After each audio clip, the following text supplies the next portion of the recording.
其实没有钱应该努力挣钱，而生孩子这件事情跟挣钱 totally 的是南辕北辙。我的女儿她是2014年6月7号出生的，我非常真实的给大家呈现一个刚刚生完孩子的父母的生活。孩子在刚开始生下来的半年到1年当中是要吃母乳的，2到3个小时孩子会饿一次。每天晚上，一个刚刚生了孩子的妈妈在半年到1年的时间里的喂奶频率是这样：9点半以后就要睡觉了，9点半要先喂一次，2个小时，11点半喂一次，1点半喂一次，3点半喂一次。 5点半喂一次，7点半喂一次，上班。晚上孩子会饿了，他就会动，他就会哭，就会嚷嚷。每天晚上的睡眠就是动一次，喂一次，动一次，喂一次，动一次，喂一次，这就是生活，你知道吗？但这就是一个普通的生活。而且你知道喂一次奶差不多半个小时左右，喂完了还要花半个小时把他哄睡着。所以呢，每天晚上基本上就是2小时醒一次，醒一次1小时。 想象一下，这个妈妈这头1年的是怎么睡觉的？但如果在座的各位男士觉得这就是妈妈的工作，辛苦的是妈妈，你就错大了。不可能有一个妈妈每天晚上醒这么多次喂奶的时候，看到爸爸在旁边鼾声如雷，心里还会很平静的。所以所有年轻的妈妈一定会啪一脚把爸爸蹬起来，说那个爸爸拿尿布、烧开水、倒奶瓶、开灯，然后给孩子换一下衣服，然后你会看到一个。这个跟有钱没钱没关系，有钱你得喂奶呀。它会影响挣钱。 从我本人来讲，前半年的时间，我基本上没有睡过一段在5个小时以上的觉，没有。我老婆就更不用讲了。所以朋友们，如果你生活当中白天看到一对年轻人双目无神，然后行尸走肉的到处晃，他们可能刚刚生完孩子。我想说的关键在哪里？你发现没有？挣钱是需要时间的，挣钱是需要精力的，挣钱是需要你投入的。生完一个孩子之后，在接下来1到2年的时间当中，这个对年轻妈妈的挣钱能力会得到非常大的削弱。我根本没有提花钱和开支要增加多少。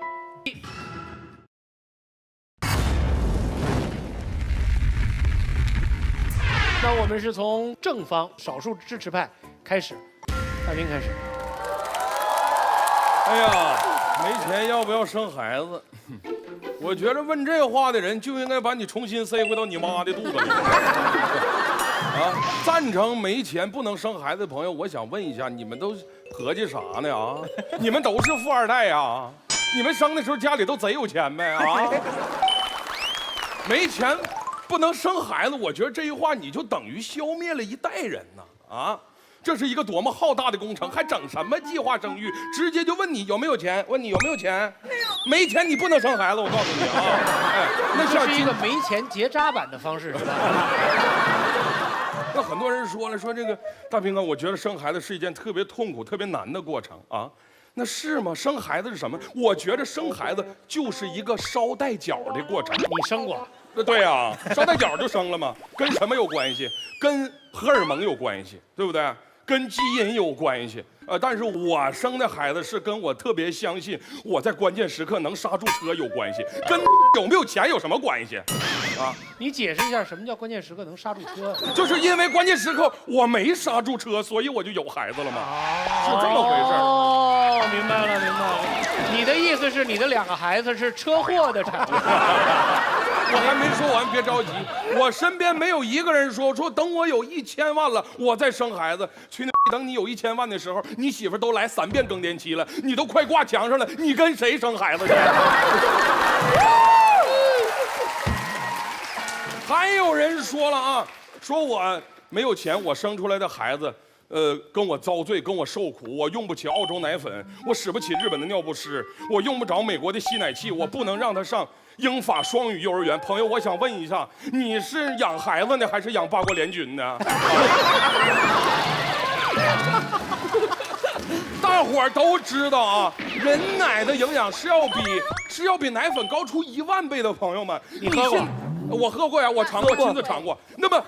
现在，朋友，你的最重要的任务不是努力的攒钱去买澳洲奶粉，你是努力减肥，别减大发了，把你那奶给憋回去了。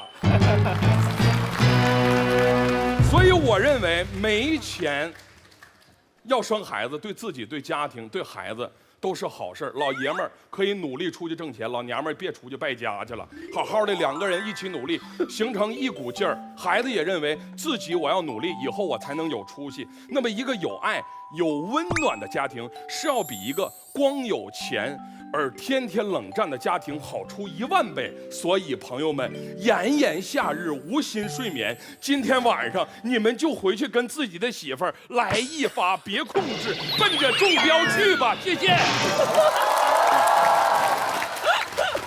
你知道今天晚上要出了事儿，有多少得算你账上吗？大兵刚刚说他是刹车没有刹住才生的嘛，对，所以表示说他如果刹得住的话，他也是要等到有钱才生儿子吧？当时是这样啊。所以你好啦，我已是，经讲完了，你不能再讲了。所以你是刹车片出了问题。不是，我压根儿就没有刹车呀。哎，他拉来好多票啊！啊，对，73比27，好吧，天哪！反方。其实很多没钱的父母，他们打算生孩子的时候，他们都会拿一个理由过来安慰自己。他们会觉得说，是啊，有钱的父母可以给孩子非常丰富的物质生活。我没钱，我给不了他物质，但是没关系，我可以给他浓浓的爱呀，我可以给他满满的幸福感。不好意思，这只是你们的幻想，拜托从你们的幻想中走出来。我今天就告诉你们，你没钱，你给不了你孩子钱，你也给不了他爱。不是你不想爱，是因为你爱不起。怎么说呢？首先，你根本都没有时间去爱他。你想想看，你养活自己都困难了，你现在还要去养活一个孩子。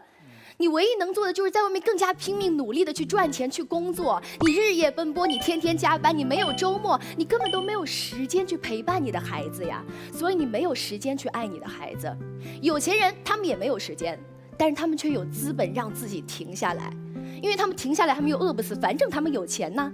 但是没钱的人就像上了发条一样，他一刻都不敢停，他只要停下来，他孩子下一个月的奶粉钱就见不到了，是不是陈明老师？是。所以说你根本没有时间去爱，除了没有时间之外，你还没有心情去爱。你们可以想一想，你在外面已经忙成狗了，你大汗淋漓，在外面四处奔波，很晚的时候回家，你只想好好的在家睡一觉休息一下的时候，你发现你孩子把家里弄得一塌糊涂的时候，你真的是气不打一处来，你根本没有那个心情去宽容他，去给他爱的教育，你只会觉得说，老娘在外面那么辛苦的赚钱养活你，你就拿这个来迎接我吗？你能不能早点懂事？你能不能不要让爸爸妈妈操心？你知不知道穷人的孩子早当家呀？所以你根本没有心情去爱他，所以这样家里的气氛就很诡异，你知道吗？而孩子是最敏感的，他能体会到自己家庭的氛围是那么的尴尬，那么的有压力。如是，他跟郭敬明是同学吗？为什么他跟郭敬明是同学？你是生活在《小时代》里头吗？哪跟哪儿啊这？这可能刚好说明了郭敬明受到这么多人欢迎的原因，就是他们分享一个时代的价值啊。不是他那种好像是有钱就给爱，没钱就不能爱。那咱们中国这些农民大波大白们都怎么？只是给爱的方式、给爱的时间和精力比较的累嘛。所以小朋友可能觉得对收到的爱的品质不是他期待的那个品质，就哦，他们生活在电影画面里头，所以说我说生活在《小时代》里面嘛。如如选择了一个特别艰难的一个开始，因为他直接就把爱这个事儿，对，反正迟早得对付这件事情，我不是说爱就对付吧。好了没关系，勇敢一点。因为很多没钱的父母经常对孩子说两句话，你们可能会觉得听了非常的耳熟，就是虽然爸爸没钱，但是宝贝儿你不用担心，我们砸锅卖铁都会把你培养成才。或者有父母也会说，你爸这辈子是没希望了，但是我们的希望都寄托在你的身上了。我就想说，活该你一辈子没钱，你把什么希望都寄托在别人的身上，连你的亲生骨肉你都不放过，你还是人吗？你在生孩子的时候一定要有一些自知之明，人又不是动物，你发情了就交配，交配了就生产，这是典型的不负责任。谢谢。人不是动物，你听到没有啊？我正在努力从动物变成人。听了如如这番话，我进化就会快一点。没有，如这边好多漏洞哎。养一个孩子跟你有多富足东西没什么太大关系。现在咱们中国人知道尿不湿了，对吧？以前不就是养孩不就是扯块布旧衣服，那话叫尿介子，对吧？天天洗尿介子呗，那一样把孩子养大了呀。而你的言行恰恰给孩子做出很好的榜样。哎呀，我父母这么辛苦的工作是为了我们，你都不用告诉他。这种言传身教，永比说的我有钱，我陪你玩这个，咱去玩登山，玩草地，那是电影画面。好，第二位是谁？永开，你请。他们告诉我们一个故事，就是如果你有钱的话呢，那你就对孩子比较负责；你没钱的话呢，你就没有心情去爱了孩子。这个时候我就有一个疑问了：你说生孩子的时候有钱，那万一生孩子过了不久以后没钱怎么办？像我爸生我的时候，其实我家还算是一个小康之家，然后生了不久之后，我爸生意失败了。按照你这个逻辑，我爸这个时候没有时间去爱我，也没有心情去爱我，他是应该把我塞回去我妈妈肚子里。而且我家有3兄弟，塞3个。你又是从技术角度去考虑这个问题的，你知道吗？因为照算命的说法，你就是克父母啊。好啦，就按照这个观点走下去，其实是很可怕，特别是金融风暴来临的时候，每个有钱人都赶着回家干嘛？塞孩子。结果人生就是怎么样，生了又塞，生了又塞，你烦不烦啊？你爸不累，你妈都累吧？那个叫召回，你知道吗？所有轮胎质量不过关都召回啊。所以我想说的东西很简单。人生本来就是有时有钱，有时没钱，这种东西不由得你控制。如果你要算到自己可以确保自己永一辈子有钱，你还生孩子的话，坦白说，大家都过去做结扎手术吧，比较快。所以第二点，其实坦白说，我很欣赏他想要尽可能给多一点时间去爱孩子，你这种心情我可以理解。可是我很好奇的是，为什么有钱人家的孩子就必然比较快乐，那没钱人家的孩子就必然比较不快乐？像我自己，我家有钱的时候，我有玩 PS3的快乐；那没有钱的时候，我去隔壁小孩的家可以玩 PS4啊。那就是隔壁的爸爸妈妈有钱，才给他小孩买了 PS4。没关系，隔壁家的小孩们在上小提琴课，所以他们的 PS4都空着给我玩。所以你爸爸破产是被隔壁害的，是吗？有可能。对。然后而且就是有钱的时候，可能家里请家教，那家教也挺帅的，我也很快乐。可如果没钱的话，不用上补习班，他讲什么？更快乐呀。家教什么意思啊？什么意思？家教挺……他说他家教很帅，所以他很快乐，是吗？这跟爸妈有什么关系啊？反正都快乐。不，有的时候家教很好看，是你爸爸快乐。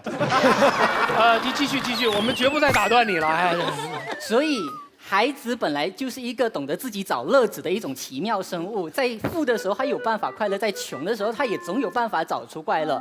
各位父母，你们真的不用担那么多的心。坦白说，你问我穷的时候有没有失落过，有没有伤心过，有没有难过过，绝对有。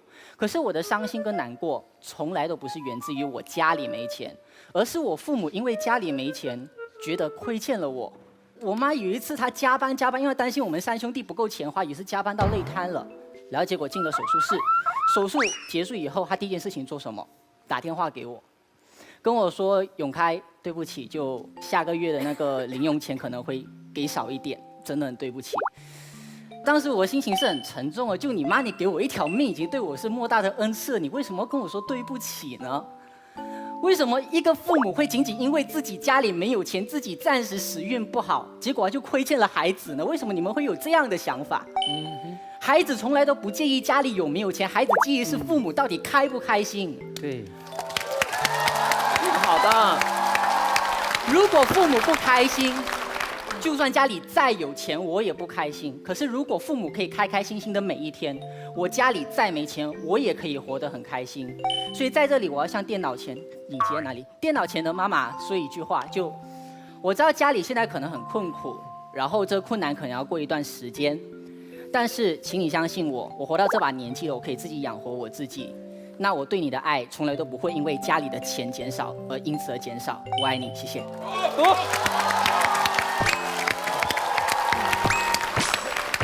哦，齐溪。新赛制，奇袭为1v1单挑环节，当一方奇葩对另一方发言忍无可忍时，可选择发动奇袭。每场比赛每队各有1次机会发动奇袭。我在20多岁的时候，有一段时间我去了武汉市的一家孤儿院，我想去收养一个孤儿。然后孤儿院的老板衡量了我家庭的经济情况之后，说不好意思，你不能来收养我们这里的孩子，因为你的财务状况没有达到国家法定的最低标准。我想请问的一个问题是，为什么孤儿院宁愿那个孩子没有爹，也不愿意让没钱的我去当爹？为什么？我不懂他们的考量是什么，可是我想今天的辩题是没钱要不要生孩子，而不是没钱要不要收养孩子。全世界范围内所有的孤儿院在孩子收养和领养的过程当中都有鲜明的财务状况调查。而且在各个国家和各个地区都有法律的规定。你有没有思考过，为什么各国都有这样一个规定？就是如果你钱不够的话，甚至领养一个都不允许。为什么？我可以给你一个答案，就是因为很多时候我们生孩子，大家都会认为生的儿子父母都很容易比较爱，所以因此他们不介意你有没有钱。可是收养过的话，因为你本身不是你亲生儿子 OK 啊，所以他们才要衡量你经济状况。给个基本说得很好，这个点好对啊，说得很好。他告诉了我们在养一个孩子当中财务状况的重要性，这点你听不出来吗？收养孩子和生孩子的区别听得出来吗？如果可以选的话，你是希望在你人生当中没有钱的那个阶段生孩子吗？还是有钱的那个阶段生孩子？我会在我最爱他的时候生。是哪一个阶段？最爱他。最爱他是哪一个？是比较偏没有钱？我有可能在有钱的时候爱我孩子，也可能在没钱的时候爱我孩子吗？你干嘛要强迫我呢？没有，你一直站在一个孩童的视角在看这个世界，它很美好。但是我相信时间会给你答案，因为你刚才所有的想法，其实我20多岁的时候也有过，但没有关系了。我觉得此论故 OK， 地来了。好，七夕结束，谢谢两位请坐。非常好的抵抗奇袭的方式，一再的用各种立场来扰乱发动奇袭的人。可是，在扰乱对方的时候呢，同时自己也掉进去了一个态度当中，就是只要有爱，那是最重要的价值。我们今天不是在辩论我们该在有爱的时候生孩子，还是在没有爱的时候生孩子哦。所以你也搞错辩论的题目了。这是补刀吗？当然是补刀啊。但是对方刚那个错误观念不对的，为什么？因为你是亲生父母，哪怕你没有钱，你会用你的方法，哪怕从你嘴里抠出来，从身上扒起来，你让你的孩子过得很好。但是你收养的话，你告诉我你有什么能力来养这个孩子？因为这个孩子已经受到了伤害，他出生的时候已经没有了爱了，你标准是不一样的。不，金姐，其实是这样，你刚才说的很对。其实没有钱的情况之下，抠出来、扒出来，也可以把孩子养大，对了，也可以让他过得很好。对，但是这份爱从一开始就太沉重，这个孩子从出生开始就背负了很多他原本可以避开的包袱。这个话题好像貌似是从家长角度出发的，但其实更多的是针对那些准备要结婚生孩子的人的一个提前的考量。所以他其实不是面临着说你有孩子的时候你要还是不要，而是说我的人生规划里面，在我事业没有成功或者没有那么多钱的时候，我要不要生孩子？好，我们继续啊，小肖是吗？好。刚才大家说了很多孩子的感受，其实我们今天辩题是没有钱，我们要不要生孩子？就是说我们愿不愿意去当这样的父母？说实话，我不想当这样的父母。你们知道为什么吗？因为我希望选择权在我。如果我有钱的话，他到底是我给他买 PS2，还是他到隔壁家去玩 PS2？选择权在我，你懂吗？他到底生下来，他的人生是困难模式还是简单模式？那是由我来决定的，选择权在我。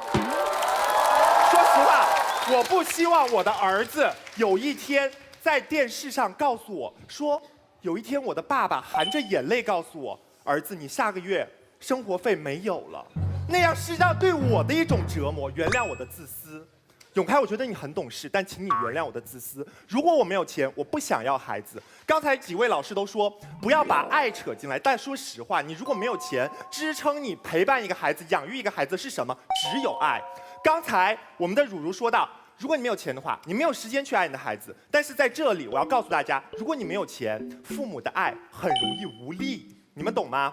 我们都说爱是很牛的一个东西，尤其是父爱母爱，它陪你度过千难万险。但这个世界上有谁会像我一样爱他？没有了，只有我，因为我是他的爸爸。如果他长大了，你确定吗？我确定。可以有的，可以有的，现在可以有的。OK， 发动奇袭。我只是说也可以是妈妈这个。他一个人无性生殖啊。哎呀，慢说完啊，说完。如果我的孩子长大了跟我说，爸，我想学钢琴，那这个时候我可不可以去拜托钢琴老师？我说，老师对不起，我爱我的孩子，但是我没有钱，能不能拜托你像爱我一样爱这个孩子？你能不能不要收他的学费？如果他长大了想读名校，我没有钱，我去拜托校长，校长不好意思，我没有钱，但我爱我的孩子，你能不能像我一样也爱一下我的孩子，让他读一个书，可以吗？所以我告诉你们，如果我没钱，我生孩子，你们以为会有天使替我爱他呀？OK。我告诉大家，我一个最简单的观念，我不说什么高大上的东西。我不想生孩子，很简单，我不想因为一个孩子降低我的生活质量。虽然因为我没钱，本来就没什么质量。先给大家讲一个故事。我大学同班同学，曾经一个女生跟我们在一起的时候花枝招展，生了孩子之后，生活过得清汤寡水。有一天，我陪她去商场给她的女儿买东西，她花了5000块钱给她的女儿买了一口锅。这个锅是用来干嘛的？给奶瓶消毒的啊。而这个时候，我的朋友她连一条500块钱的裙子她都舍不得买。你们知道吗？她现在的想法是什么？如果我不买这条裙子的话，一个锅盖出来了。你们懂吗？包括我妈后来看到这个女生都说：“哎呀，你看圆圆现在当妈妈了，长大了，怎么这么懂事儿啊？”我告诉大家，你们别觉得懂事儿是一个褒义词。人为什么懂事儿？是因为环境所迫，没有别的选择，他必须懂事儿。好，我年轻的时候，我没有钱，我要了一个孩子，我割舍我的一切欲望，我割舍我的社交，割舍我的朋友，我老老实实去工作，我去赚钱，我懂事儿。好，我的孩子长大了，他最好像永开一样，他懂事儿，你们懂吗？他如果像永开一样懂事儿，他不能向我提出任何我能力范围以外的要求，那他就是不懂事儿，他就是不孝。所以呢，别人一家3口是和和美美、幸福美满的一家子，我们家是无比懂事儿的一家子。所以我要告诉大家，我不生孩子的原因很简单，我不希望生了一个孩子之后，他降低我的生活质量，同时我希望在他成长过程当中，我面对我的孩子，我理直气壮。就算我没有办法给他一个拼爹的资本，我也不希望他因为我只能去跟人拼命。谢谢。齐齐了。哎，不是我插一句，你玩 PS2 吗？没玩过。对，我也说你肯定是没玩过。小时候喜欢踢毽子，但是从小喜欢踢毽子，现在变得这么贱是吧？这个好。他刚刚整段都讲得非常好，可是有一句话一直在我脑中回旋不去。就是他说孩子出来看到他爹长这个样子，我脑中在想说，我若生出来看到我爹是这个打扮的话，OK 啦，也不配，好吧？我希望你当爹以后还维持这个打扮的风格。哎呀，不想当爹累。哎，你是被齐齐了是吗？啊，我齐齐他，你齐齐他。对，秀珍你请。特别简单一个问题啊，你刚才说呢，你不想生孩子，就是不想降低你自己的生活质量，对吗？好，请问你要多有钱，生了孩子之后才能完全不降低自己的生活质量？很简单，就像如如说的，我不需要每天为生活所迫，我必须出门的时候，必须出门赚外快，所谓的灰色收入的时候，OK 了。OK， 没问题，你有钱，可是你总得在家稍微陪一下他吧，不能泡吧了，不能和朋友喝酒了，你生活方式始终是要改变。所以看到吗？他是不生孩子，跟有没有钱没有关系，他就是想维持自己原来的生活状态嘛。我告诉你，很简单，为什么？就是如果我有钱，我生了孩子，我不用割舍掉我很多的欲望。比如说，我买那个锅的时候，我还可以买一条裙子，你知道吗？当然，我朋友啦，我朋友，我不需要割舍我这个欲望。你只听到我的朋友她做了一个妈妈，但是你有没有想过，在1年多以前，她没有生孩子，她还是一个少女。你让一个少女一下子割舍掉所有的欲望，不能穿高跟鞋，不能买高跟鞋，不能买裙子，其实很不人道的。好，没问题。可是你有没有想过，你那个朋友自从生少女变成了一个少妇之后，她自己是开心还是不开心？她以前晒自己的自拍，对吧？还要被你们吐槽。现在她可以放心大胆的晒自己的孩子。请问他是开心还是不开心呢？我告诉你，他现在为什么他不晒自己的自拍了？因为他连化妆品都买不起，他素颜不好意思上镜。好，没问题，没问题。我明白了啊，待会儿我接着说，好吗 ？OK。那我们就跟他说不清楚。是不是有一种秀才遇到兵的感觉？没有啊，哇，潇潇，你得到了最高的恭维，就是跟你说不清楚。不然你以为我怎么走到今天呢？我很快的问潇潇一个问题啊，比如说你是想要孩子前提下，只是因为现在没钱，对吧？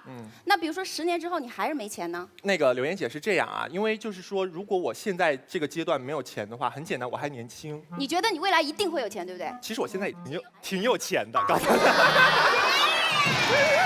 哎呀，所以说他有钱就要孩子啊，对他这个情况不一样。我的意思是说，很多人觉得我现在没钱，但是大家年轻嘛，我坚信我10年之后、我5年之后一定有钱。可是说不定你5年、10年之后不但没钱，还比现在更穷。那你一辈子都不要孩子了，你那时候想要孩子都老了，都生不出了。我们今天这辩论题目讲得很像什么题目？就是如果我们要考高考了，我们是不是等到我们书都念完了，我们再去考？理想的状态，正常的学生都会说，我希望我把书都准备好了，我功课都温习好了，我才去考高考。可是高考来了以后，我还没念完，我也得去考。所以你刚才说，万一日后也没钱，万一过了20年还是没钱，那怎么办？那就是念书没念好，功课没有准备好，可是高考的日子还是来了，他还是会去考的。所以我们今天讨论是理想的状态。可是他生不出了。真的，你等到10年、20年，长死了。真的。其实这请教一下，长死了我听不懂。就堵住了。堵住了呀。真的好多人生不出是堵住了。长死了呀。该出奶的出奶。我发现你们2个人真的特别爱谈技术问题。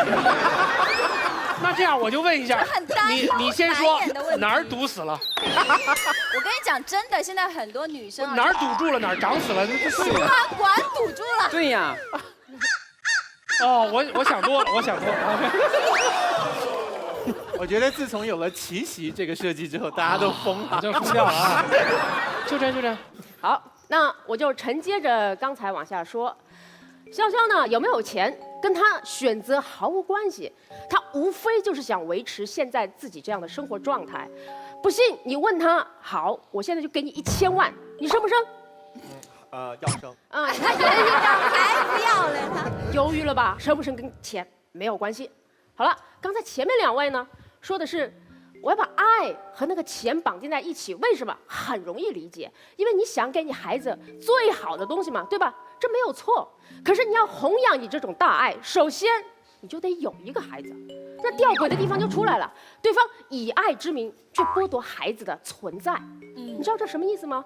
就是说我不能给你最好的，我就干脆连条命都不要给你。不对，不能替他做决定。那我就想顺着问了，如果是这样的话，你们现在过的日子也不是你想象中最好的吧？你为什么不去死一死呢？所以，真的，对，真的有没有钱啊？好多时候只是一个借口来的。潇潇说的一句话是对的，他不是怕亏待孩子，他是怕亏待了他自己。这是一种十分自私的想法，跟有没有钱没有关系，是他还没有长大。可是有一点呢，我觉得是需要承认的，就是不管你有没有钱，有多少钱。一旦你的孩子出生了，你立刻会觉得那些钱不够花，也就是一旦有孩子，你立刻就会觉得没有钱。可是为什么？为什么？因为你爱你的孩子，爱就是这样一种不计一切的投入。无论你给了他多好的东西，你都会觉得不够。你给了他澳洲的奶粉，你就会想他有没有更好的东西可以给他。没关系，有这种想法，有这种欲念非常好，记在你自己的心里，因为只有如此，孩子才能成为你拼命去挣钱的最大的动力呀。所以生孩子的时候没有钱不要紧，你们想一想，王思聪，你们的老公王思聪，他1988年出生的，那个时候他家也没有钱，那时候他爸是一个什么区政府的办公室的副主任，那个时候一个公务员能有多少钱的工资？肯定没有钱。可是1988年，就在王思聪你们老公出生的那一年，他爸还干了一件事儿，就是他砸了自己的铁饭碗，下海了。所以后来的事情你们都知道了，他爸呢就成为了中国首富，为了孩子反而更有钱了。对，然后王思聪呢就成了你们的老公，对吧？所以没钱不要紧，没钱可以去挣的。如果说爱情让一个男孩成为一个男生，更有赚钱的动力。是的，更有动力。那孩子就可以让一个男生变成一个男人，男生，对吧？为了耍酷去抽烟，可是男人可以为了省钱去戒烟。男生为了一起去打架，可是男人为了家人可以隐忍。男生一时高兴可以千金散尽，可是男人为了自己家的千金是可以斤斤计较，到朋友都嫌弃你，你也在所不惜的。女生其实所以说呢，这个有没有孩子跟有没有钱，其实真的没有多少的关系，你可以去挣的。而且与那些一开始就有钱的家庭相比较，你作为一个从零或者从比较低的地方开始奋斗的人，你能给你孩子的礼物还多了那么一份，那就是让你的孩子亲眼目睹着你为了他去付出、去拼搏，这是什么钱都买不到的。谢谢。说得好。我们又赶上了一场特别心里没主意的观众，这个红蓝键在这边刷刷刷，跟那个下雨天的雨刷器似的在这转。哎，陈明 ，OK， 刚才秋仁说了很多，我算是最后已经听明白了。其实两位老师也总结了嘛，就是动力。我一听我才意识到，这才是真正吊诡的地方。他们在说什么？他们说生孩子是挣钱的动力，什么意思呢？就是说有了孩子之后，我就会要努力去挣更多的钱，干什么？给孩子一个更好的成长的环境，对不对？是什么意思？他们也很希望孩子在一个有钱的环境下成长吗？是不是这个意思？对。所以他们是认同我们观点的，是希望有钱了生孩子会更好的，要不然那动力从哪里来？我来告诉你，真正这个问题出在哪里。对方刚才说的就是真的很唯美、很天马行空的原因，后面两位就是因为你们真的没有过一个孩子。我告诉你，挣钱这件事情需不需要动力是需要的，但是关键挣钱这件关键根本不在动力，在能力。今天在座100位观众，你们谁没有挣钱的动力？举手示威我一下。动力也很重要。挣钱这件事情，动力其实人人都有，但你知道能力这个东西关键在哪里吗？挣钱其实最关键的是时间和精力，他需要去锤炼自己挣钱的能力，然后去挣钱。我的观点其实非常简单，其实没有钱应该努力挣钱，而生孩子这件事情跟挣钱 totally 的是南辕北辙。我的女儿她是2014年6月7号出生的，我非常真实的给大家呈现一个刚刚生完孩子的父母的生活。孩子在刚开始生下来的半年到1年当中是要吃母乳的，2到3个小时孩子会饿一次。每天晚上，一个刚刚生了孩子的妈妈在半年到1年的时间里的喂奶频率是这样：9点半左右以后就要睡觉了，9点半要先喂一次，2个小时，11点半喂一次，1点半喂一次，3点半喂一次。 5点半喂一次，7点半喂一次，上班。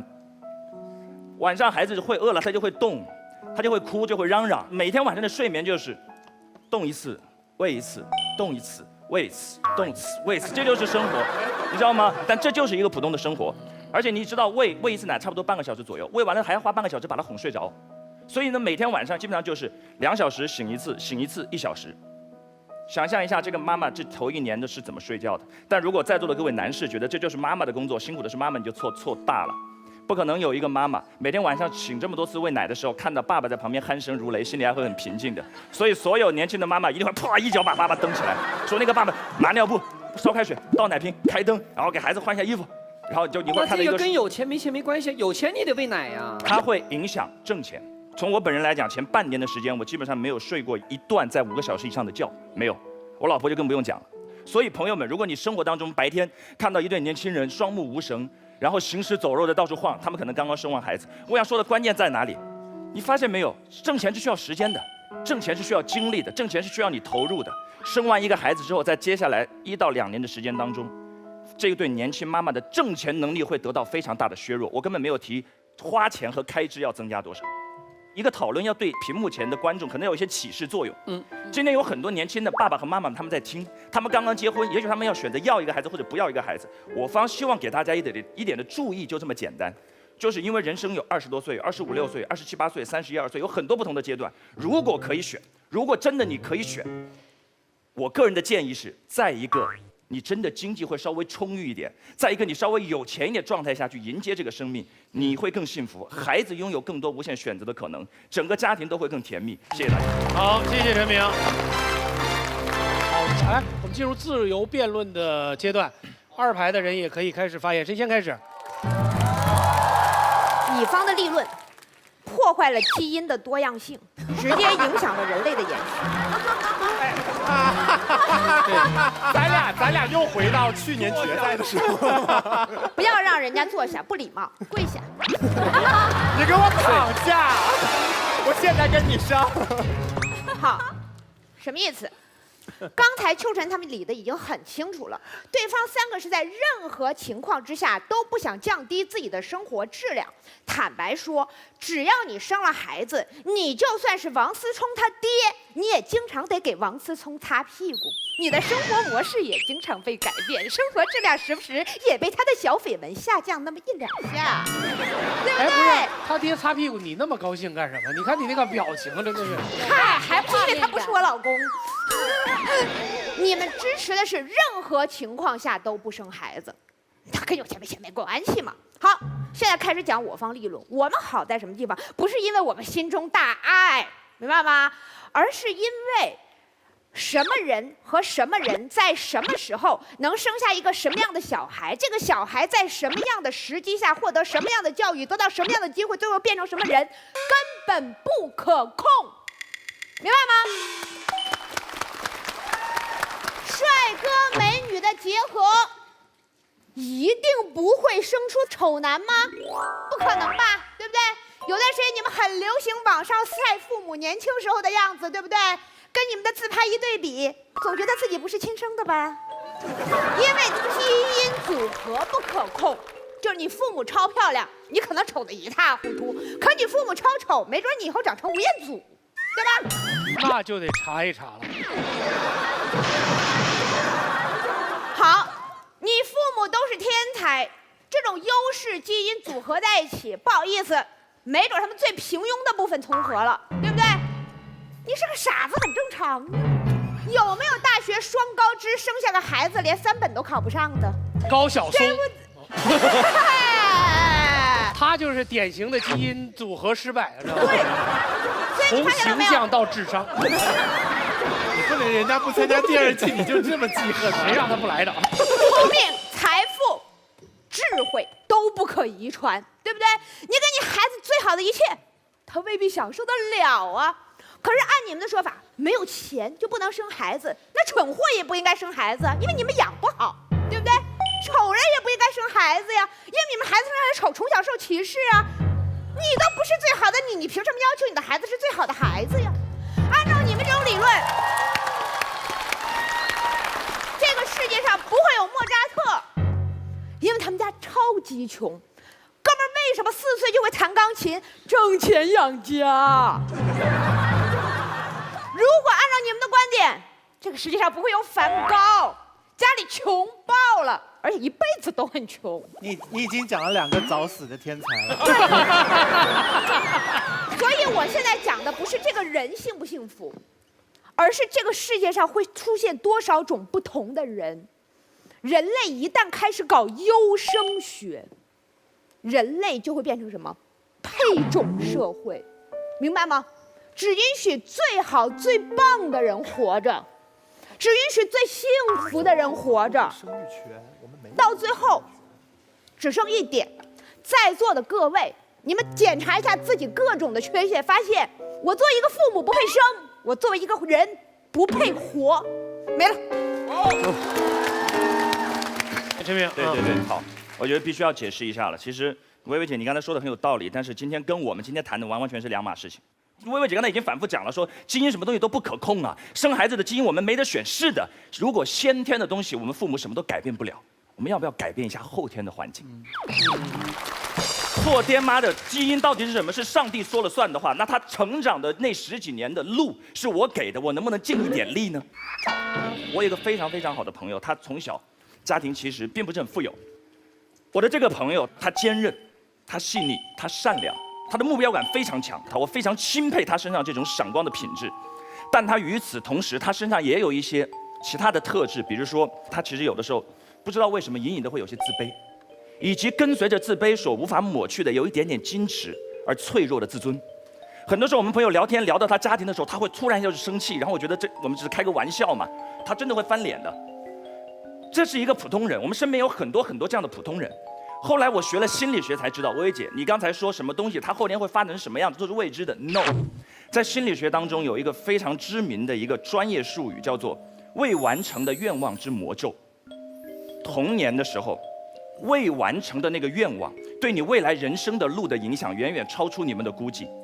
如果一个孩子在18岁之前，在他所有的童年生活当中，他最缺的是自由，父母管得非常严的话，他未来的一辈子，他人生努力的最高价值就是为自由而奋斗。如果他在为童年的过程当中，他最缺乏的是爱和归属感，他未来所有的价值排序当中，爱和归属感就在最前面。如果一个孩子童年当中最缺的是钱的话，他的人生之路会把物质财富的累积作为他所有价值排序中最重要的那个部分，这没有什么错。每个人都有自己努力的东西，有的人追逐自由，有的人去追逐自己的物质财富。但是我作为父母，我绝对不希望我的孩子在他18岁之后，把赚钱作为他人生最大的价值和意义的那个载体的唯一原因，是因为他在18岁的那18年当中，做爹的我，不能给他一个稍微充裕一点的童年。我不希望他在未来整个人生的目标就这样被18年前的我无力的从一开始就设定。我不希望看到开头的时候就想到结局。这就是为什么我没钱的时候不愿意生孩子的原因。谢谢大家。谢谢。在我们现场观众进行最后投票之前，我们要开始引入我们今天3位最重要的团长，来发表他们各自的意见了。这样，你们2位要不就先让柳岩先。我先说吧，柳岩吧，是代表战队。对对对。在父母的心目当中，你最大的孝顺就是让我看到你成家，让我看到你立业，让我看到你有孩子，这一切代表你有一个幸福的家庭。中国人的价值观并不是你有钱是最幸福的，而是你有一个完美的家庭，那是最幸福的。据我对我自己父母这一辈人了解，可能这个时代又变化了，但是对我父母那个时代了解，我们是这么认为幸福的。你想不想要孩子，其实跟钱是没有绝对的关系的。我给大家演练一下这个情景吧，就比如说马东老师，咱们俩结婚了，然后我告诉你，我说，好的，我同意。马东，我没钱，我不想要孩子，但实际上结了婚以后怎么还能直接叫名字呢？东，我们现在没钱，咱们不能有孩子。但我表面上说这是个借口，我真实的理由为什么不孩子？我告诉你，第一，东，我想要2人世界更多一点，我不想要第3个人出现，这样会更好。我保证不找小三儿。这是理由1，理由2就是。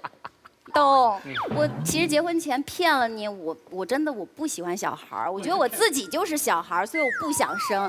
还有一个更残酷的事实，东，我不是不想生孩子，我是不想跟你生孩子。对。所以，当男人们听到自己的配偶跟自己说，他讲了半天就是为了讲这一句。对。跟自己说。我没钱，我不想生小孩，这一定不是一个女人真实的想法。生儿育女其实本身是幸福的事儿。非常好。我除了最后那一句，其他都没记住。好，蔡团长。奇葩说是一个做给年轻人看的节目，所以我们讨论年轻人的价值观。我们不讨论1960年代末出生的时候，那个时候的社会气氛啊，因为我必须要跟你讲，就是1960年的时候没有网络。所以那时候大家都穷，那时候并不觉得穷是一个障碍，是一个巨大的压迫。可是现在的小朋友活在一个叫王思聪为我的老公的时代，王思聪是如何成为全民老公的？因为他们家那么有钱，所以当你们在叫王思聪全民老公的时候，却要摆出另外一副面孔，说钱没有爱重要的时候，我觉得很尴尬。就这太为难我们这些看奇葩说的90后、00后的这些小朋友了啊！所以我要先讲一个我的体会，就是我在网络上写了这么多的文字，每一次我一讲到说金钱对人生有一定的程度的重要的时候，它的认可度跟转发量一定非常低。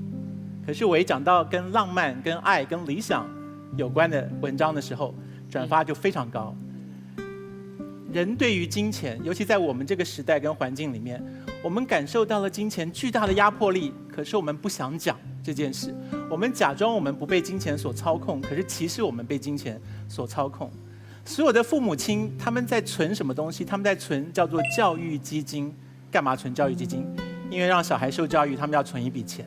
你有听过父母亲存爱的吗？父母亲不用存爱，因为爱本来就在那里。所以刚才这一对一直在讲爱超越金钱之上，这是不用讨论的事情。爸爸妈妈对孩子本来就有爱，没有爸爸妈妈为了养孩子先存好一银行的爱去准备养孩子。存教育基金就是为了这个基金是为了养孩子要用的。如果还有一个诚实的节目，那就是我对于奇葩说的期待。奇葩说是一个诚实的节目，如果连奇葩说都堕落到说我们爱钱，我们却假装我们不爱钱，那我们就在世界上找不到别的节目能够说实话了。马薇薇，我跟你讲，你把事情扯到优生学去。我如果是爸爸，我今天在胎儿时期知道我的孩子有水脑症，有不能行动的瘫痪症，你问我要不要让他生下来，我站在不要优生学立场，我必须要支持说我们应该让他生出来。可是天知道天下父母心，没有一个爸爸妈妈会忍心让孩子到世界上来受这样子的苦。你说莫扎特、梵高，那都是人类文明史上的天才。我作为一个人类，我非常高兴历史上有过梵高，有过莫扎特。可是如果我是爸爸，我真的不忍心我的孩子是梵高跟莫扎特。我不要我的孩子那么小4岁就到宫廷里面去弹钢琴，然后被那些国王吓到发抖。这个不是一个爸爸妈妈想要的态度。所以爱是不用谈的，爱在那边。我们谈的是金钱，我们爸爸妈妈能够唯一做的准备是金钱的准备，这就是我方今天的立场。好了，来，我们留给金姐。我觉得其实我们辩论了半天，关键是你这个标准在什么地方。拿我个人来讲，当我收养我孩子的时候，我没有钱，我也没准备。当这个生命敲门的时候，我不能拒绝生命，我就开始了。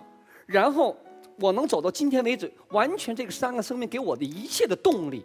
我应该给我孩子送什么样学校，什么样学校，他穿什么衣服，吃什么，穿什么，是你们大人的一个标准。孩子的快乐，我觉得还是你对他有多大的关注。那个潇潇说，那个一个少女以前可以花很多钱买裙，现在买了个锅，但你知道吗？那个幸福感，她认可不买10条裙，她买锅的时候那个幸福感啊，是完全是不一样。她那个幸福感是由于孩子给带来的。陈明，你的幸福感，女儿给你和你太太带来的幸福，远远超过你对抱怨几个小时喂奶，你心甘情愿的。心甘情愿的，人丁兴旺啊，看那个幸福感呢，大家觉得都值了。我们现在没钱，我们全家人都是值的。说这个幸福感，我觉得这是拿钱任何衡量不了的。我赞同奇葩说应该说实话，给很多年轻人说的，你有钱你再生孩子，你有个很好的保障以后。但是世间事情变幻莫测，你今天可能有钱，现在有生孩子了，可能这个孩子生完了以后过来你破产，什么都没有了，那个时候怎么办呢？你面临一个新的话题。所以说生孩子随缘吧。而且我还回到我那个观点上讲，当你有孩子的时候，赶紧要，用你的能力去爱他，给他一个生活环境。等你有了钱想要孩子，老天爷不给你的时候，哭着喊又那个管又这个管，这个也是事实，还真是。对，多少有钱人现在哭着喊要想又借腹生子的多少啊！你能生的时候你干嘛？你只有一个生育功能，说你不生。啊，那是光挣钱了。哇，等你都有了钱了，功能全衰退了，完接着别人的肚子生孩子，有毛病啊你！奇葩说录到现在，金姐开始发力了。好，我们现场观众，请做出你们最后的选择。这个时候赶紧把我们的广告念一下。第一位是喝了才能愉快聊天的雅哈咖啡，谢谢雅哈。你发现我们在奇葩说这个现场，吵归吵，骂归骂，到最后其实都是一个愉快聊天的环境。是因为上场之前我们掐着脖子，一人灌一罐雅哈咖啡啊，喝完了才能愉快聊天。第二个是狂拽炫酷，上一期广告词是狂拽炫酷。炸天的，在柳岩面前，你不好意思念那个字吗？就是狂拽炫酷那儿炸天的。什么叫那儿炸天啊？哪儿炸呀？哪儿啊？对，所以让我们来共同感谢狂拽炫酷哪儿炸天的东风标致308S，谢谢。当然了，除了这个雅哈咖啡之后，每个人上场之前，我们掐着脖子还是为了一些吃了就变逗的豆。好，谢谢我们所有赞助商，谢谢。来，我们来看一看，跟我们最初的结果相比，谁获胜？哦，好，这样从反方3位当中，我们将选出一个人去接受栏目组的酷刑。我们选择的是那个最不让我们喜欢的人，跟他的表现好不好没有关系，他不会被淘汰。但是会接受栏目组的酷刑，他穿的衣服就受刑的衣服嘛。对，议长大人，你刚才意思就是我们要整那队的谁，我们就写谁。对，就是这个意思，就是这个意思。你们觉得谁最欠整？请写下他的名字。凭什么呀？一眼望去，谁欠整就昭然若揭啊！先问一下，你选择的为什么是这个人？因为我最喜欢他，我觉得他惩罚镜头会多，所以给他多点镜头。已经够多了，我觉得。说你了吗？真是。好的，金姐为什么选那个人？因为他最贱。众多选择对象中挑到最好的那一个，而不是因为你是我唯一的选择对象。而当你要求我斩尽所有的备胎，只能你是唯一的时候，其实你是在自己否认自己的优秀，你知道吗？你要我为了你这一棵树砍尽整片森林，可是你不愿意相信你是我茫茫林海中精心挑选的那一颗。你要我为了你这一滴水淘干所有的海洋，可是你拒绝相信你是我弱水3000里面情有独钟的那一瓢。这又是何必呢？对不对？这个世界上的爱有很多种，好的爱能够让你透过对方去看到整个世界，但是不好的爱是怎么样的？是给了你整个世界，到最后只剩下了一张双人床。我们没有必要活得这么狭隘。备胎其实是很普通的一件事情，我们平常心对待就好。谢谢。哇！胡天乙刚才咔，这个逻辑非常之严密哈。我们看看反方谁先来？太严密了，开玩笑。你说我说他。首先第一点要讲了啊，我非常恨这个辩题。今天讨论这个辩题是为什么呢？要不要有备胎？开玩笑，我们这种连正胎也没有，真的是。你们有没有怪胎？你们这种还跟我说要不要有备胎，这叫浪费资源，你知道吗？好，回归正题。好，什么车才需要备胎啊？破车。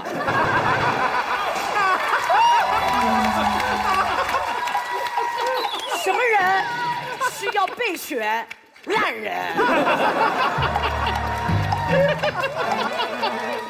而且有的时候我们要知道，一部车它为什么有备胎，它没有备大头灯，它没有备方向盘，它什么都备，只备备胎呢？因为那个胎的危险系数最高，对不对？容易爆。你的伴侣是多容易爆啊，充气的。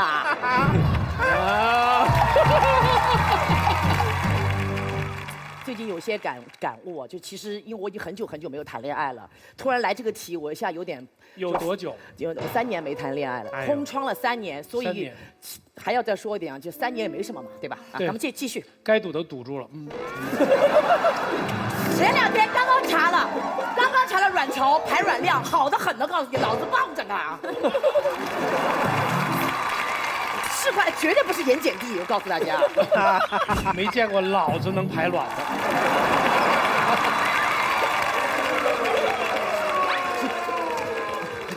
来跟我这块田，我觉得让你轻轻松松的上路，你们放心啊。好，我们来谈个耗损量的问题。很多人为什么我们说不要有备胎？当你有了备胎之后，你很多思想就会产生了变化。就像我说，开弓没有回头箭，我没有第2次选择了。我死的话，我就真死了。我的哈利路亚，我要见上帝去了，是不是？但是如果我知道我有第2次活下去的机会的话，我会怎么样？打个比方，我要有备胎了，是不是？那我就开这个踩刹车，拼死老命的踩啊！我要这耗损量算什么呀？好好的耗，给我好好的开。放心好了，你磨坏了，抓地力不差了，我把你换了，我还有个备胎。谈恋爱道理是一样的。如果我们在谈恋爱的过程当中，我跟我男朋友吵架了，我有备胎呀，我怕什么呀？我可以拼着老命的吵，我告诉你，我就看你能不能忍受我，看你到底有多爱我。你不够爱我，能给我忍着。你走就好了，拉倒，才能老子有备胎，我告诉你，有本事你走呀你走。但是我现在没有备胎了，我只有正胎一个，他要真走了，老子还不知道什么时候才能结婚呢。哎呀，我的天哪，终于有人出现了，我得好好珍惜他，是不是？所以这是一个耗损量的问题。当你有了备胎之后，你的耗损量会增加很多，因为你不担心了，不担心他会报废了，不担心他会离开你了。这种爱情的态度是不正确的。第二，我要讲一件事情。提醒这各位在电视机前做备胎的，还自己以为自己了不起的不得了，我好伟大。为了爱情，我默默的守候，我活好还不粘人。你男朋友出现了，老子还得让，是不是？给你打电话，哎，不说了，我男朋友回来了啊，就这样，啪，一个人默默的流泪，发2个信息，么么哒，傻不傻呀？你说？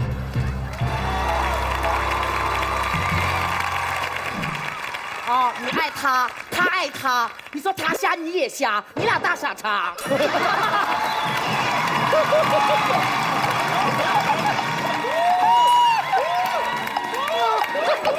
我们每一个人都不要做别人世界里的备胎。像我是拍戏的，我是个演员，我要做女主角，看着我的脸都像配角，是不是？但是告诉你，有一天我就能做成女主角。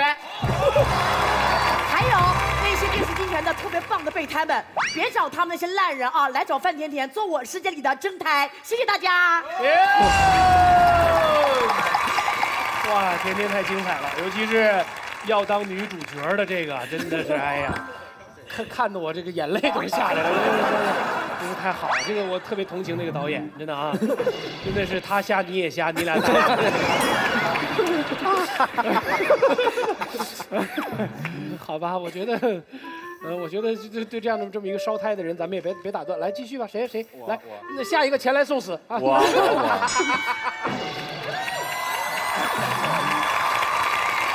就在甜甜姐后面压力特别大啊，但是那个我就接着你说这个备胎之路吧，我从备胎的角度来说一下这个问题。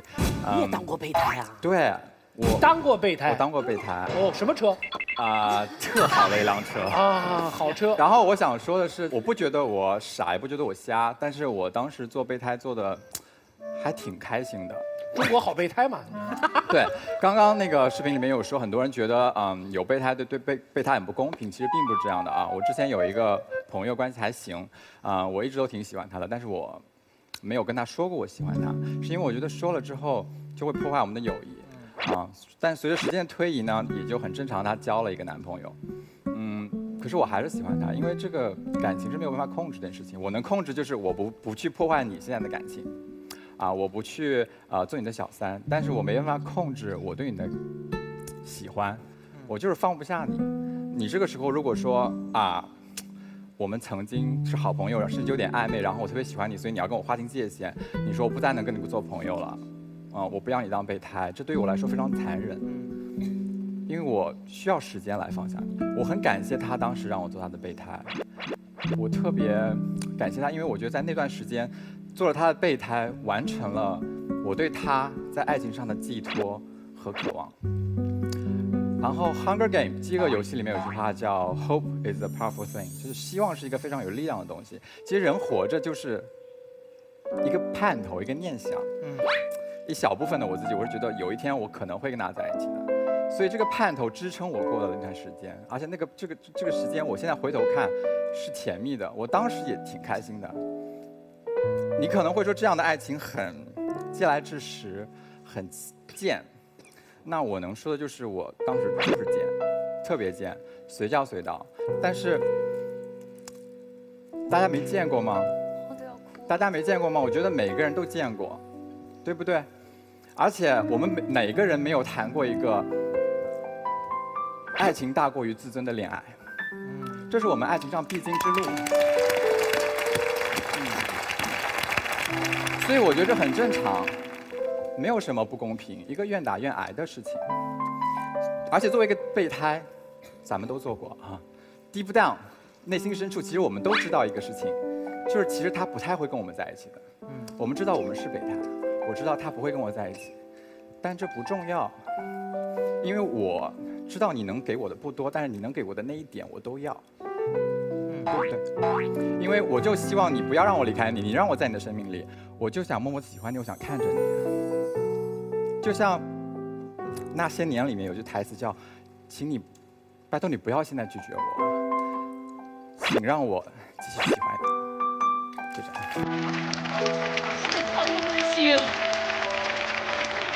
他想过不去，他想过不去。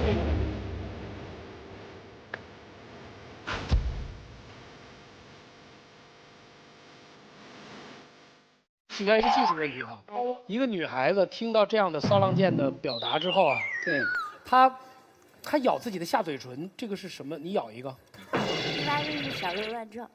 我跟你讲，她刚才在说话的时候，那个前排。一个穿黄衣服的，现在正在低头看手机的女孩，一直咬嘴唇，一直在咬下嘴唇。来，我们摄像老师给她一个称。她肯定是激动了，一直在咬下嘴唇，这是咬完左边咬右边。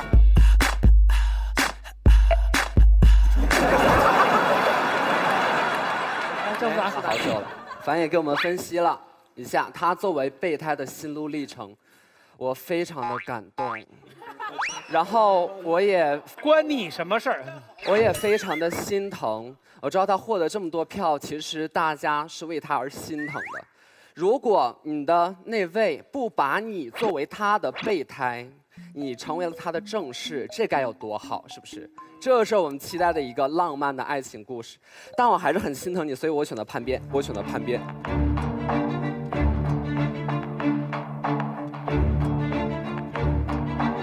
真的吗？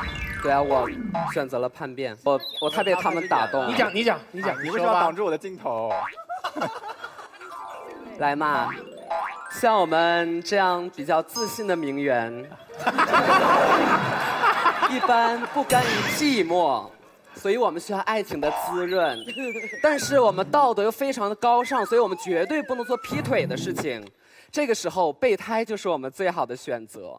但是我们4位名媛告诉大家要有备胎，这只是个世界观，还没有给大家方法论。方法论是什么？我们要养胎。什么叫做养胎？你要让那些备胎们认为朋友有余，恋人未满。具体来讲，我可以跟你们在座各位说晚安，我要跟我备胎们说什么？说我睡不着。我可以跟你说我最近又胖了，但是我要跟我备胎说什么？我还是有点饿，对不对？我可以跟你们说家里面比较忙了，我跟备胎说什么？说他这周应该是回不来。对吧？这是我们养胎的一个过程，但是你要相信，我们永远是一个非常非常有原则的人，绝对不会和备胎上床。我们不和备胎上床，但是要让备胎误以为能和我到地老天荒，对不对？所以，哎呀，你们对面实在是非常的2位蠢货，你们居然选择不要备胎，我实在是无法理解这种心境。你不要过于埋怨我嘛。我们虽然身在曹营，我们心在齐楚燕赵韩魏秦，不过这无所谓，对不对？因为我们要活得名媛一点。但就在这条通往名媛之路上，我发现了一些什么？我必须不得不抛弃一些曾经的束缚我的所谓的传统的观念、古老的观念，因为他们阻挡着我。感情里面出现了问题，最好不要解决。我甚至巴不得这个感情里面出现的问题越来越大，好给我1号备胎以新的希望，是吧？所以这个时候我们会得出一个结论：当我们养胎的时候，伤的是谁？好，你就是你那位同学，你作为我的女朋友，你知道了我经营备胎的这些心事之后，你还会那么爱我吗？你不会，对不对？你不会，你抓紧走，因为我还有很多备胎等着我去爱。你会，那你太可悲了。但是请各位放心，备胎的这一说，我永远不会让你们作为我男朋友或女朋友的人知道，我永远不会告诉你们的。这些东西你已经在我枕边睡着，而他们都是我以上日日夜夜思前想后经营的爱情成功学。所以我会动用一切奇技淫巧，让你对此一无所知。睡吧，我的宝贝儿。你又回来了是吗？他从头到尾就没有真正站在对方。他就是过去，他就是过来污蔑一下这边的人，再回去是吧？来泼脏水的啊。有齐溪吗？有齐溪吗？来，这个胡天宇，这个齐溪，姜思达请起立，对。所以在你看来，小三和备胎就是在于有睡没睡的区别，是吗？所以你的心里面其实爱的那个是备胎，不是主胎。都爱博爱，这是你们倡导的价值。不，并不是，我们说的是我最爱我男朋友，爱他，但是我可能也对其他人有好感，对，最爱，然后次爱，然后次爱，对不对？问题在于爱可以有一个人，但是喜欢可以喜欢很多个，对不对？喜欢和爱你自己如果没有对，但是问题是为什么备胎要爱呢？我爱的是我男朋友，又不是备胎。如果备胎我也爱的话，请问小三和备胎有什么区别？你如果喜欢一个人的话，没有必要养这个胎，对不对？不，思达，如果照你的说法，小三和备胎只是睡和没睡之间的区别，那么今天一个阳痿的人，他就只有备胎，没有小三，因为他永远都睡不到小三嘛，对不对？对，也许这个人非常喜欢这个人，即便他阳痿，我也要和他在一起，愿意成为他的备胎，这是可悲的地方。所以思达，这个时候这个关系不是备胎和主胎的关系，这个关系是什么？是西门庆和潘金莲嘛？亲爱的大郎一死，我就跟你在一起，是要奸夫淫妇，这哪里叫备胎呢？不，备胎是什么？备胎是主胎坏了之后，我把备胎换你给我对，但认为问题是主胎在这个过程中听我说完，或者我认为主胎已经有问题的时候，我不要解决主胎的问题，直接把备胎换上，明白吗？不，如果主胎的问题已经大到不可以修了，那换掉也是很正常嘛。为什么所以你只要有一个直接坏了的主胎？来但问题我说在于区别在哪里？我不会主动戳爆主胎，把我的备胎给换上嘛。对但是按照你的说法，刚刚你在陈词里面也提到了，我最好是希望主胎问题出的越来越大越好，这样我可以跟备胎在一起。这是什么？这还是西门庆和潘来，金莲？不对，主胎出现问题之后，我和这个人分手，我镇定，我思前想后，我再考虑新的恋情。为什么在和这个恋情当中，我必须重叠也没有问题啊一块儿重叠的目的是什么？也没有问题啊，一个备胎是我已经认识的人，我和我女朋友分手之后，好的，谢谢，请坐，请坐。我们终于从一个严肃的辩论进入到了人身攻击的环节。哎呀，我太喜欢这样。我就是有一点困惑哈，就是刚才对，就是你在举例的时候，一会儿2次男朋友2次女朋友，对，2个就是为什么你两边轮胎的规格不一样？就是刚才他们两个就这个针锋相对的，这个机关枪一样的这种互扫。没有，通常我们叫撕。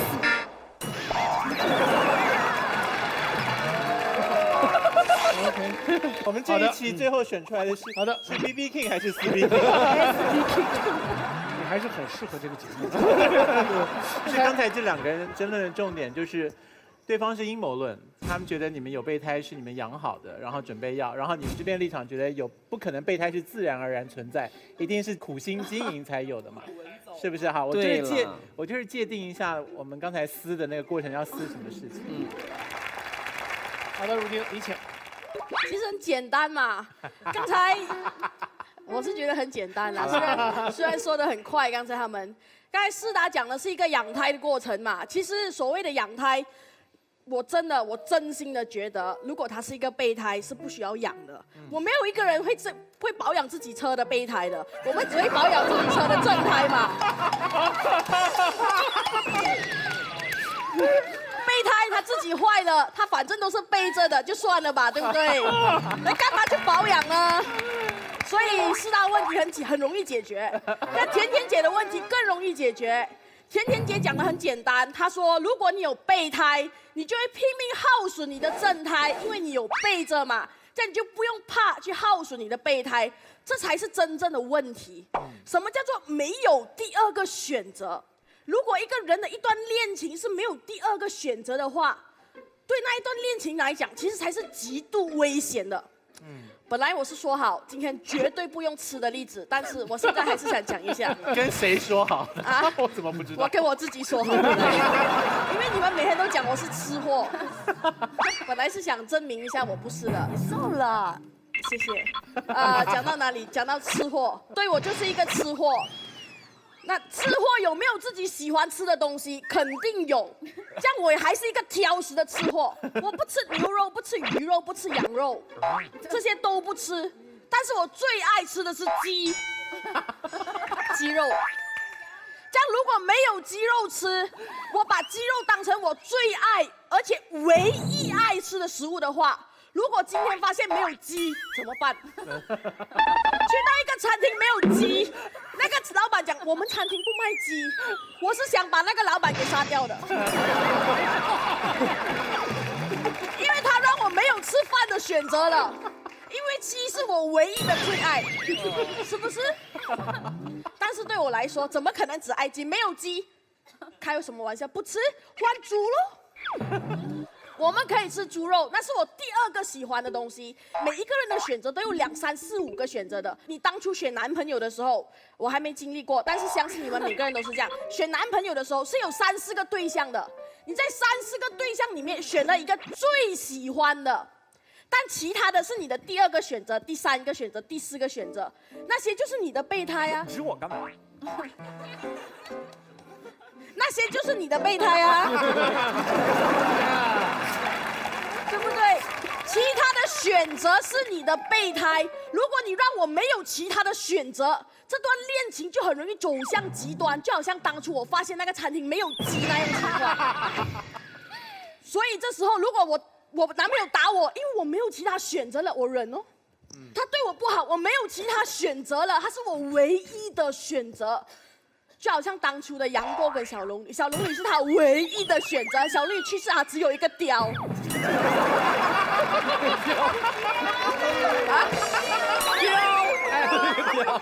雕，医生，雕，你是我家刚才惊到了。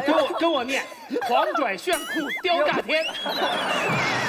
狂拽炫酷雕炸天，对，如今学坏了，没有，我没有，我只是拼音比较不好而已，发音。所以你看，社会案件就是这样子来的，他们没有第二个选择，所以他们分手过后，不是推别人下楼，就自己跳下楼，他们不是捅别人一刀，就是捅自己一刀，这就是没有第二选择。所以我们讲可以有最爱，但是不要让它成为你唯一的爱。只有唯一的爱，不让自己有第二个选择、第三个选择，没有备胎，我们很容易走向极端。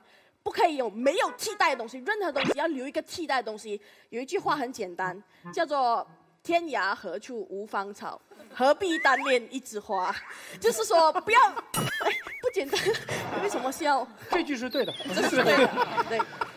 我们每一次劝这一些想跳楼、想自杀的人，劝他们这一句话，就告诉你还有很多芳草，让自己有第三、第四个选择，不要走向极端的恋情。谢谢。啊，秋晨，你选择齐溪吗？是。问你一个特别简单的问题吧，作为一个职业的吃货，一个美食家，一个有礼貌的好孩子。好，你去到一个餐厅的时候，不知道他们的菜单，不知道他们符不符合你的口味。你会不会打包其他店的饮食去那家店？就我带着我的猪肉便当去一个可能会没有鸡的店，对吗？对，就是这个意思。你就要这样是吧？是啊。你偏要这样是吧？不是这样，偏要这样？我怕我饿吗？可以吧？不行吗？秋晨，可以。继续失败吗？今天咱们说的呢，其实不是说你有备胎应该被判刑，对吧？如果你真的说我就要这样，我偏要这样，而且这家店疼你，你的男朋友拿你没办法，看你养这么多备胎，没问题。你真像如今一样可爱，你干这个事儿没有办法。可是这个事儿不应该做一个有礼貌的好孩子，你知道？就好像进一家店门口一样，谈恋爱其实门口也是有一个标志的，叫做其他酒店的饮食不可以打包带进来。不要在店里面吃，但是要准备着。可是这个东西会影响你的心情，它的味道会影响你的味觉，它会影响你品尝这道美食。爱情是应该好好享受的，你在这个时候分心一点点都是不对的。还是养胎嘛，不用养啊，就那肉给它坏，但是就是要备着，避免饿。你就是饿嘛！得啊，没问题。他们两个一个是选择吃，一个是选择以被饿死。其实秋晨是要时时刻刻保持最好吃。对，我们讲的它最好吃，当然有最好吃的状态，最好的寿司，我会品尝最好的寿司。对。但万一它完全没有寿司，或是没有鸡肉寿司的时候，你可以离开这家店，去另外一家店。鸡肉寿司，你要把日本人气死。好的，明白了。累死我！你是想吃顿好饭，他是怕被饿死，大概是这么个逻辑啊，好吧？明白好。正方3位都完了，反方啊，你现在还有力气吗？拖着我的病躯啊！好，他每次七夕都碰到无法沟通的对象。他是不生孩子，跟有没有钱没有关系。比如说我买那个锅的时候，我还可以买一条裙子。跟他说不清楚。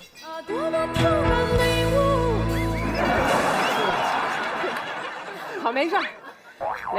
那其实呢，今天跟对方很简单，大家看出来了哈。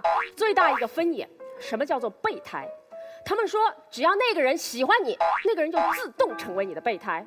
可是，轮胎厂里那么多轮胎，你也是可以用的，每一个轮胎都是你家的备胎呀。不，你家后盖箱里面那个备胎，才是你的备胎。为什么这么说？你怎么样对待你自己的备胎的？你怎么样对待？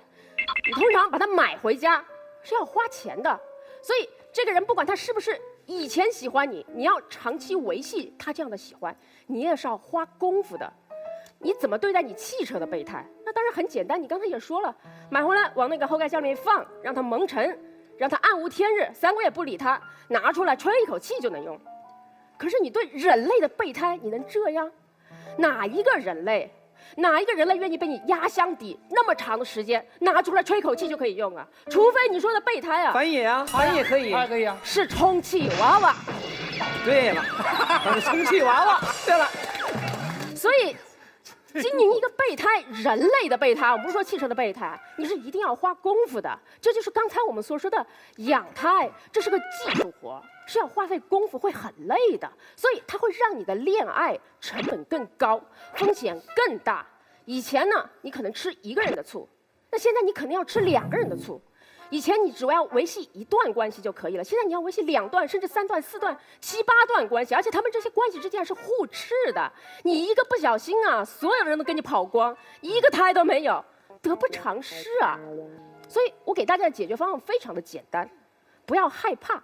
有什么好怕的呢？不就是一个短短的或者长长的空窗期吗？会死吗？你们有谁是生出来的时候就自带伴侣的？谁没有单身过10几年啊？以前怎么过，现在就怎么过，有什么好找备胎的？而且啊，那些真的害怕单身的人，哎呀，我是病区啊，能不起？那些真的很害怕单身，一点点空窗期都不能忍受，一定要备胎立刻顶上那些人啊，其实活得很可悲。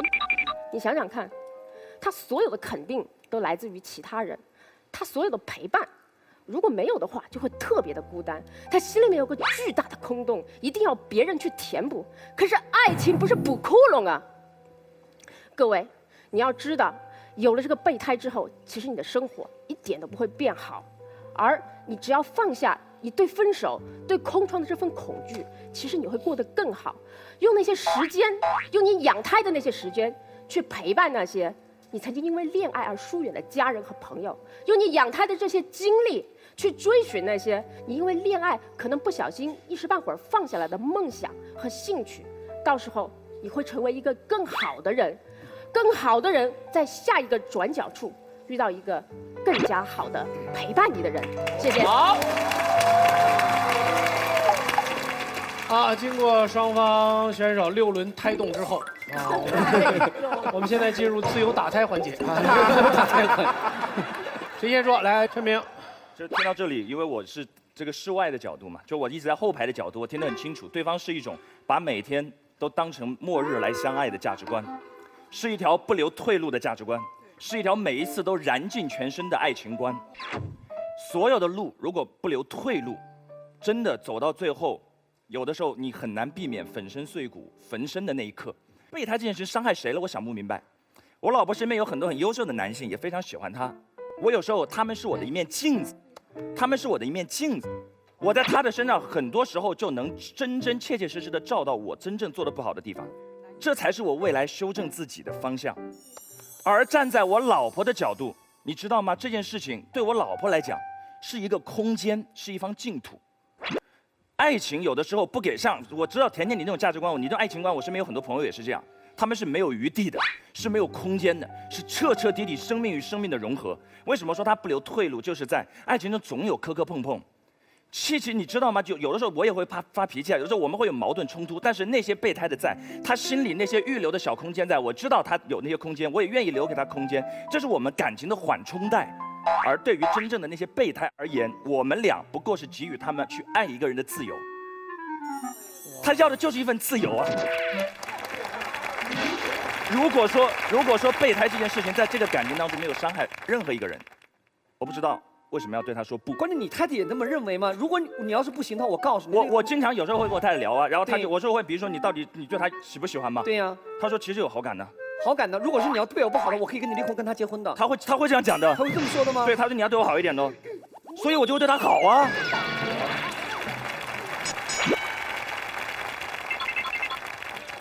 这有什么问题呢？特别简单一个东西来验证你讲的对不对？把他和他老婆的角色调换一下，想想，大家想想，是不是？来，你在学校里也肯定有很多仰慕者，我们知道陈明老师在学校有很多仰慕者。仰慕者，对，知道。你老婆问你，那些人是你的备胎吗？我老婆问过。你敢说？我老婆问过，她问的时候我是这么讲的。我说如果你非要告诉我一辈子当中一个男人爱且仅爱一个人，这是不可能的。直接回答问题，那些仰慕者是不是你备胎？你老婆问你，那些人是不是你备胎？说。他们身上有很多我感兴趣的地方。说。是不是？是不是？爱情当中，爱情从来不是怕备胎，爱情只是怕失衡。爱情不是怕一个人有备胎，爱情只是怕一个人有而一个人没有。一个平衡的爱情才是稳定的爱情。好，没问题。客观来讲啊，三角恋才是最好的恋爱，对，不三角最稳定嘛，结构。不，请坐。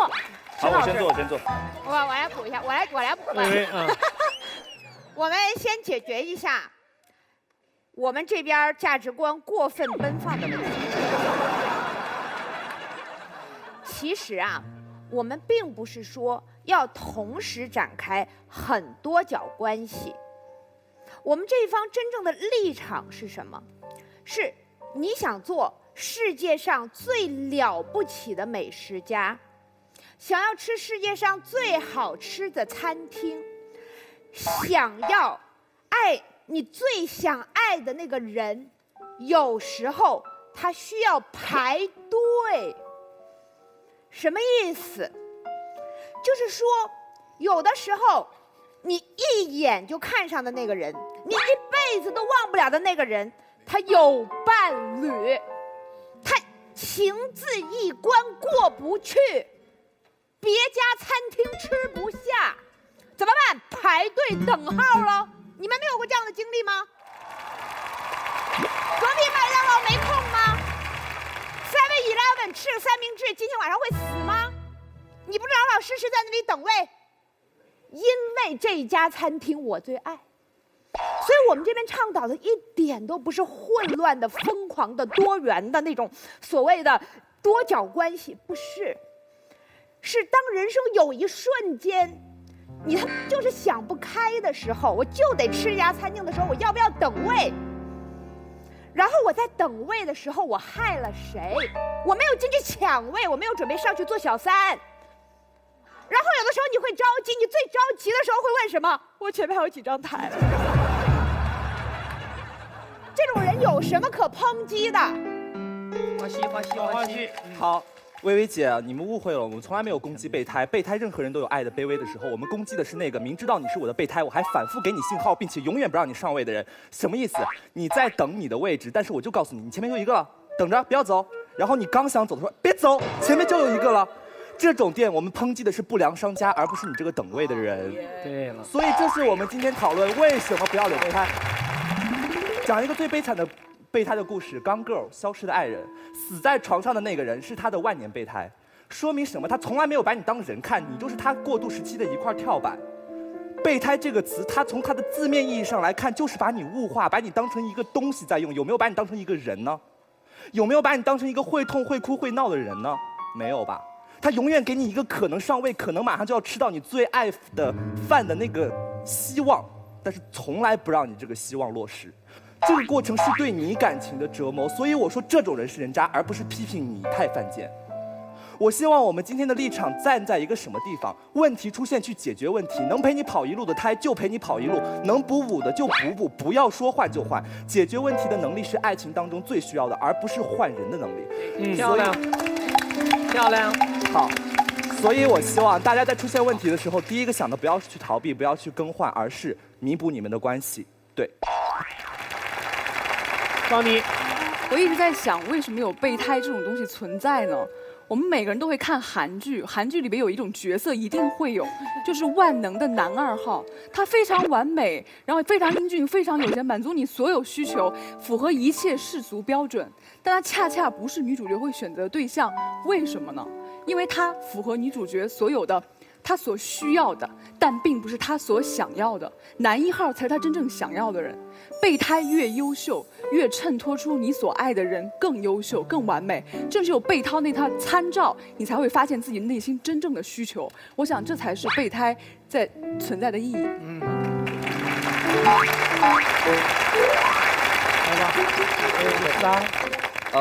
我其实还有一个事儿，但是现在没想好说不说。那你想想。我现在觉得我正在做一个备胎。然后我好，说吧，这个是可以说了。我觉得我正在做一个备胎，然后我觉得我有点心疼自己，但是没有办法，就像樊爷所说的，当一个人那么出现在你面前的时候，光芒万丈，你根本不在乎他现在有没有什么别的，反正我也不和他发生什么关系，喜欢他就够了嘛。哪天就神仙天使眷顾我了，照耀到我身上了，我又从地上作为一个小蘑菇，就是破土而出，发展成参天大树了。期待着有这样的一天。他是你的备胎吗？但是不，樊爷不是吗？但是吓死我了。但是我不希望他这样做，我不希望他要我这个备胎，我希望他老老实实给我一个答案。现在你到底是拿我当一个朋友，还是未来某天真的会和我在一起？我不想一直围在你身边，陪着你这辆行驶的车，作为一个孤独的备胎，跟着一起转。就这样。好吧，我们听听双方团长。一开始的时候，我说我经常飞蛾扑火，但我投进去了以后，这个爱情结束了以后没问题，我清醒说，哎呀，我学到什么东西？我觉得有备胎的人，他永远在爱情不会毕业的，他永远在小学1年级、2年级转来转去的，因为他从来就没有投入过。说我觉得用备胎、用车来比都不是特别准确，爱情是个特殊的一个东西。我觉得就是你的责任心，很多人都不负这个责任的。爱情是双方一定要付出才会产生爱情。如果是我算好了，咱走着看，如果不行，我那边还有的话，我觉得这不是爱情，这只是过程。你的情感需要填个空而已。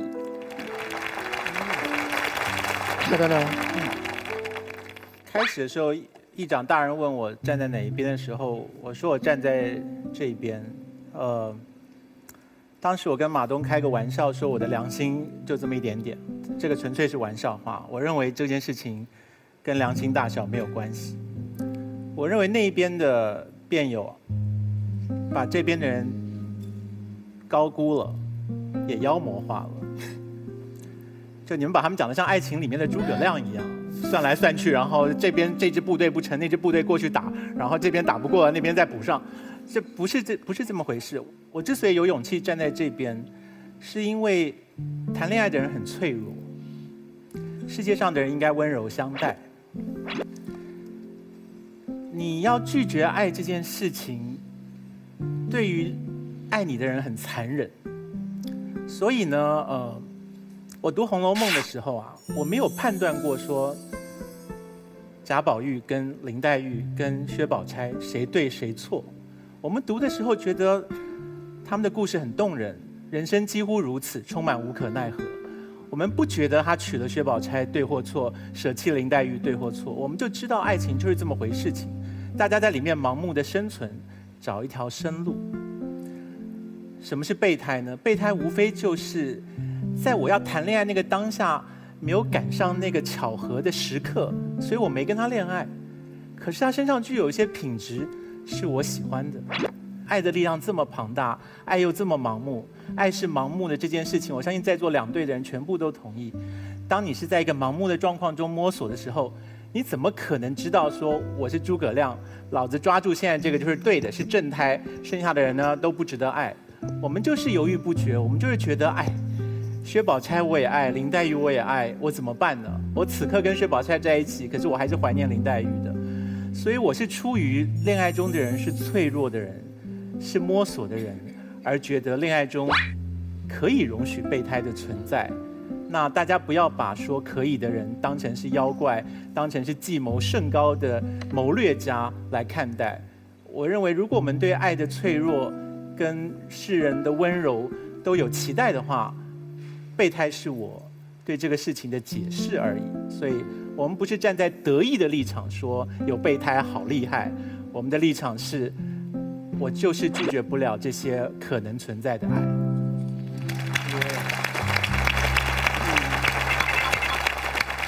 谈恋爱为什么要投入呢？我曾经为了我第一个爱情放弃了舞蹈，我都从纽约放弃纽约，到那个德克萨斯去了。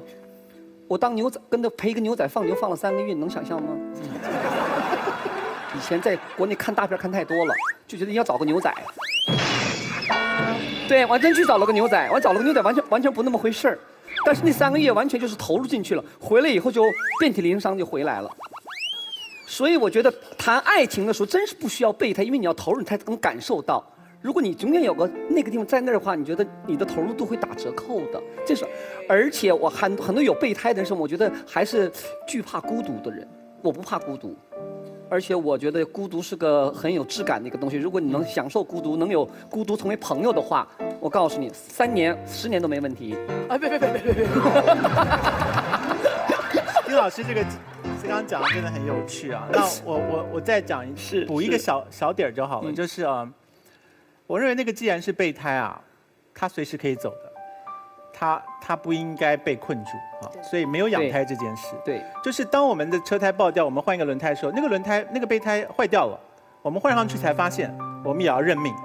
就是备胎有备胎的生活方式，所以不管我们今天在座有多少人自认当过备胎，我们都设过一个停损点，就是我等你3个月吧，我等你1年吧。我等你到你结婚吧，我们会自己设定一个停损点，然后到那个停损点，我们知道我们吃不消了，我们这个备胎就走开了，就消失不见。所以当你有一天打开你的后车厢，发现备胎跑了，那你也要认命。就是我不觉得这边的人是邪恶到说我养胎，你不能走，不是，这些备胎各自是自由的人，他们走了就走了。所以备胎有备胎的哲学，我们也不用把备胎想成是自我委屈到完全没有人格存在的人。我跟大家分享一下《奇葩说》这个节目选择题目的一个标准，就是能够带入所有人生活当中的矛盾或者所思所想。我们备胎的这个话题，没办法，辩论就是这样，你要不极端化，辩什么呢？所以你就要选择立场。但是大家会发现，无论是金老师还是蔡老师，关于备胎的话题所说的这种生活状况，在生活里是同时存在的。所以其实辩论虽然各有立场，但是特别好玩，就是他能用他们的智慧给我们特别多的刺激，让我们站在这儿的时候去想想，哎，其实我也那样，然后站在那儿的时候想想，其实我也这样。也许这就是一个说话节目的说话之道，它就超越了它辩论的那一部分。但是我所说的这些都没用，因为我只听我女神的结论，对吧？来吧，李媛小姐。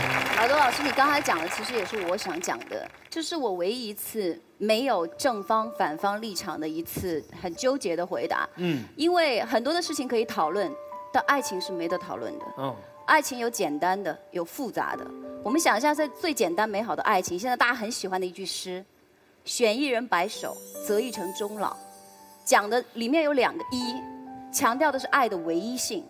爱情又是复杂的，是情绪很难控制的，所以怎么办呢？你不要觉得备胎有多可怜，有的时候就像蔡康永老师说的，备胎是有他自己的人格，有他自己的生活的。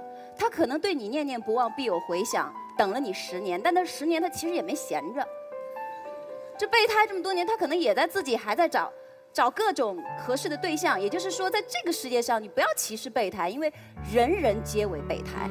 所以理想的生活状态是，你是我的备胎的时候，刚好我也是你的备胎，对对对，我们互为备胎。